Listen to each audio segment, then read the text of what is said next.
Welcome to the Northwest office, Miss Ecker. Looks like you're stuck with me for your first week. We have an urgent foster child case that I need you to pick up on. Call it a baptism of fire, if you will. That's awesome, Mr. Jenkins. I didn't think I'd be getting my own cases this early. I'll show you to your office later. I call it an office. It's more of a cubicle, really. Nothing much to get excited about. Here we are. There's somebody here to see you, Bobby. His regular caseworker was a no-show this morning. She's dead, and she's rotting in hell. Bobby's a good kid once you get to know him. I think you two will get along just swell. Chicken wings for breakfast? And why not?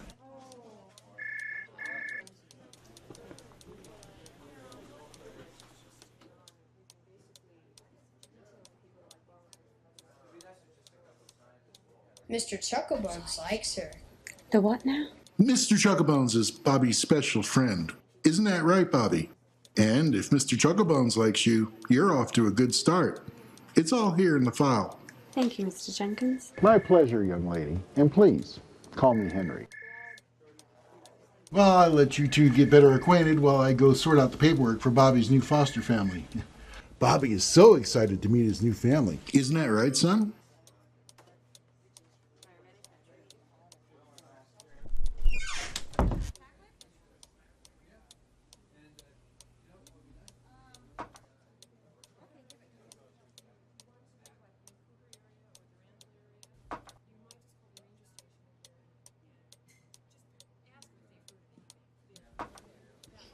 Are you going to find me another new family? Well, I'll be helping Mr. Jenkins find you an awesome family to take care of you. I think you might even have one in mind already. Isn't that exciting? I guess.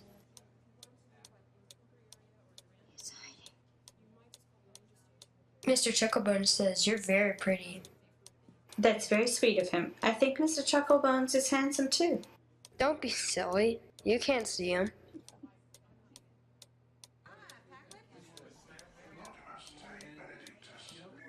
He's hiding. My last mommy and daddy told me he doesn't exist. But Mr. Chucklebones says that he does. Where to go with the new family? 10 okay for you, Sarah? Sure. There you go, Bobby, all squared away.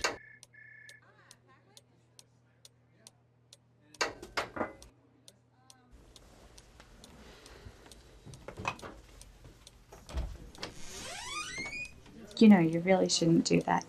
It'll attract mice.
Mr. Jenkins, it's so wonderful to see you again.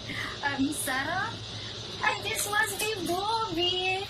Say hello to Mr. and Mrs. Taylor, Bobby. They're going to be your new mom and dad. Please meet your acquaintance.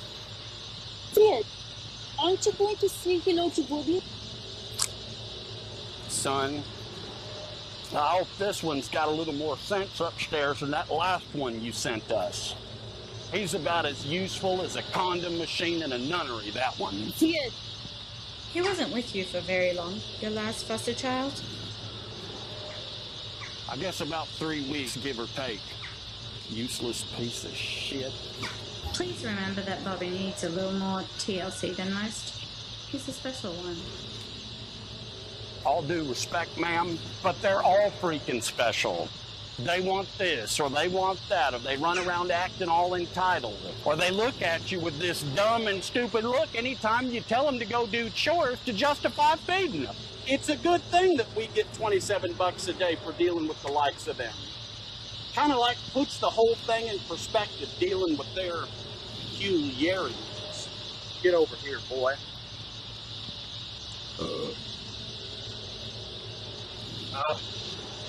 This one seems a little strong. I know what to do to toughen him up. Well, me and the boy best get to some chores. Come on, boy. I'll show you what needs getting done. Don't you worry about a thing. Bobby will be just fine.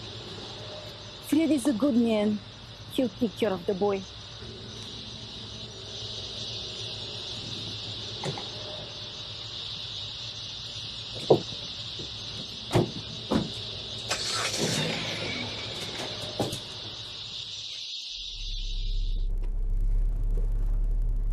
Are you sure the Taylors are the right fit for Bobby? Bobby will be just fine, Sarah. The last boy you placed with them. Had a troubled history. You read the boy's file. Yeah, he killed himself a week after he ran away. He was quite the disturbed young man, was William. Terrible business. And he wasn't the first one to have a problem with the Taylors. I've read all the reports from the other offices. Sarah, you must try to understand that most of the children protective services deal with come with a whole set of problems by default. It's the nature of the beast, I'm afraid. But to place them with people like that. Like what? Hard-working farm folk who don't have the time to pretty themselves up when you come to visit because they've been up since the crack of dawn trying to make ends meet. People who order their wives by mail because they don't have the time or the social graces to peruse the wine bars looking for the one. It's your first day, Miss Eckert. If you have any aspirations of progressing your career to, say, your second day, you do better than to question my judgment.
Hello? I've come to see Bobby. I'm afraid that is not possible. He is out in the soil fields with my husband. We've had a phone call, Mrs. Taylor. We're concerned about Bobby's welfare. Bobby is very happy here. I'm sure he is, but I'd like to see that for myself. The fields are miles away. You will not be able to drive your car because we have no roads. Only dirt. Taylor, I know there's something going on here, and I'm going to insist that I see Bobby. I have explained to you that this is quite impossible because he's not here at the moment. Why don't you come back tomorrow? Perhaps you would like to have lunch with us? There is always plenty of food at our table. I'll see you tomorrow then? Yeah, we'll see you tomorrow. And Bobby will be so excited. Goodbye, Mrs. Taylor.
Well, so they had a call today, did they? I do not know anything about it, Fred. I told you putting that goddamn phone in was a stupid ass idea. But no. I want to talk to my family back on Easter Island. It is Estonia, you know that, my darling. Don't you talk back to me, woman. I'll slap the taste out of your mouth. Goddamn. Now, go fetch the boy. Go on. I don't understand why people have to be so mean. You're not mean, Mr. Chucklebones. You're my friend. You can't do that, Mr. Chucklebones. Oh, okay. When I grow up, I'm gonna do everything I want to do. Just like you do all the time. You've been a very stupid boy, Bobby. We did tell you to stay away from the telephone. It wasn't me, it was Mr. Chucklebones. Chucklebones, Mr. Chucklebones. Bobby, you really are going to have to learn not to blame everything you do wrong on your imaginary friend. Now, Mr. Taylor is angry with both of us, and you know what that means. He's going to punish us? Yes, Bobby. He's going to punish us. It's okay, Mrs. Taylor. Mr. Chucklebones says that all bad people get punished sooner or later.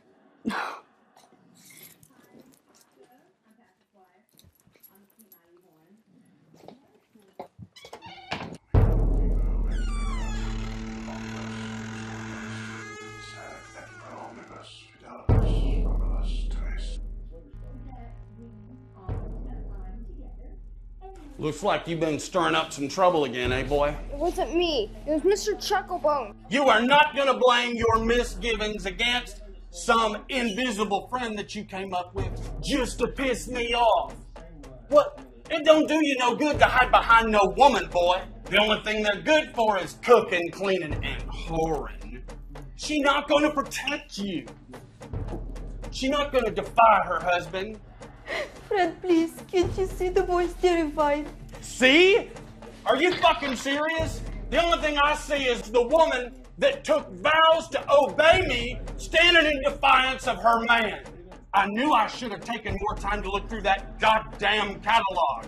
Maybe then I'd have come up with a woman who was more obedient. Come here, you little shit. Come here, you little bastard. I told you you're just making it a shit ton worse for yourself.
Bobby!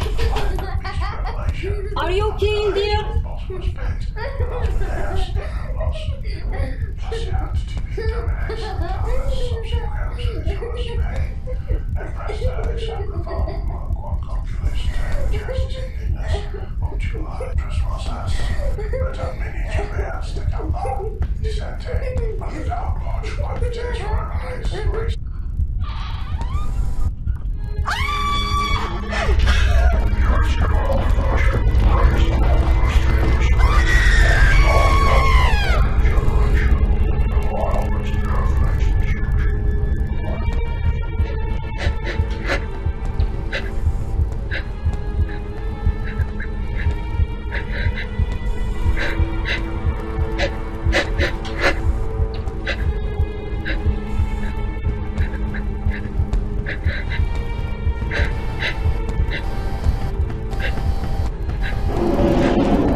What happened, Bobby? Are you okay? Have you come to take me away? I guess, but where are Mr. and Mrs. Taylor?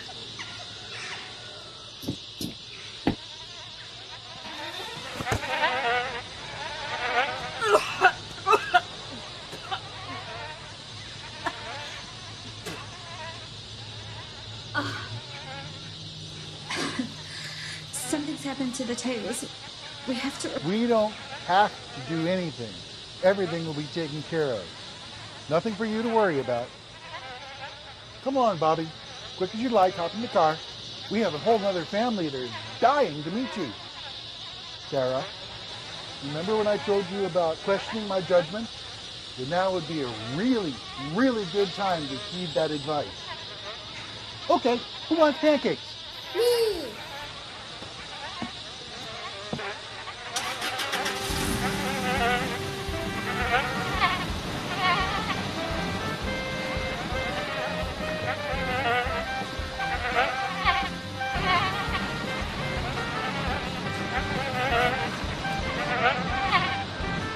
Oops, my bad.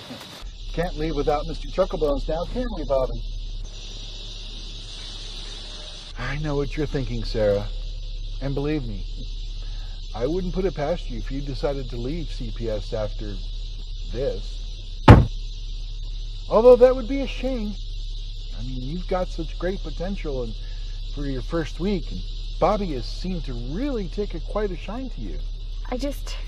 I mean, what the hell happened back there? Did Bobby? Bobby? No, he wouldn't hurt a fly. Now would you, Bobby? I just need to tell the police. Listen, Sarah. There are people in this world, bad people, and those who are complicit, who do unpleasant things.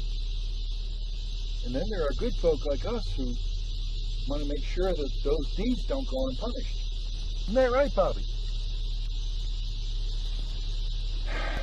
And I'm afraid there'll always be people like you, Sarah.